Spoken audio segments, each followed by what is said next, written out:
driving. Hello, hello mga palangga. How are you mga palangga? Iba na naman ang sasakyan na drive ko mga palangga.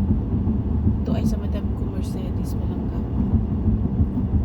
Dito ko lang talaga makakapag-drive yun ng mga mamahaling sasakyan. Wala kasi yung sasakyan na Honda Odyssey gamit ko mga palangga kasi gamit nila. Pumunta kasi sila sa uy, bago dito ha. Kasi sila sa Dubai, 2 days sila doon. So, ginamit nila sasakyan ko kasi malaki yun, pang family talaga. Kaya iniwan itong kay madam sasakyan. Tapos, akala ko naman bakasyon ko rin na walang trabaho. Yung pala, mayroon din kasi nga to naghahatid sundo ako doon sa kay madam friend. May appointment sa hospital. Kaya ito, papunta ako doon. Punta ako doon, may mga palangka sa kanya.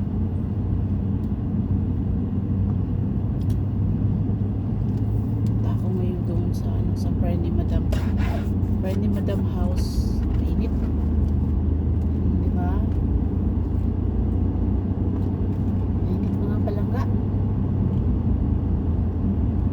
Sige, dyan na muna kayo mga palangka ha. Kasi pa labas na ako ng highway. Bye na muna maya kasi nga pag sa highway na hindi na ako nagpa-vlog kasi nga main road kasi yun, hindi natatakot ako baka bigla akong may spatan ng camera. Ano kasi dito mga palangga may camera pag nasa main road, main highway ka na may mga camera na yan mga palangga kasi bawal dito maggamit ng cellphone pero marami pa rin nahuhuli. Okay, babu mamo. Shout out sa mga ka-reels ko dyan. Please, naman ako. Pa-comment naman kahit wow.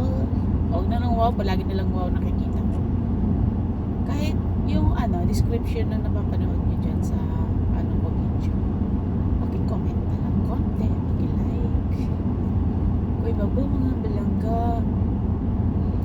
Kasi,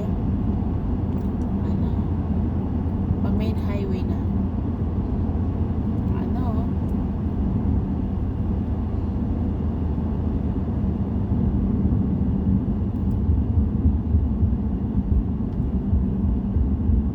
Mercedes yung gamit ko balangga kaya iba mababa. Mercedes na sporty kaya ito.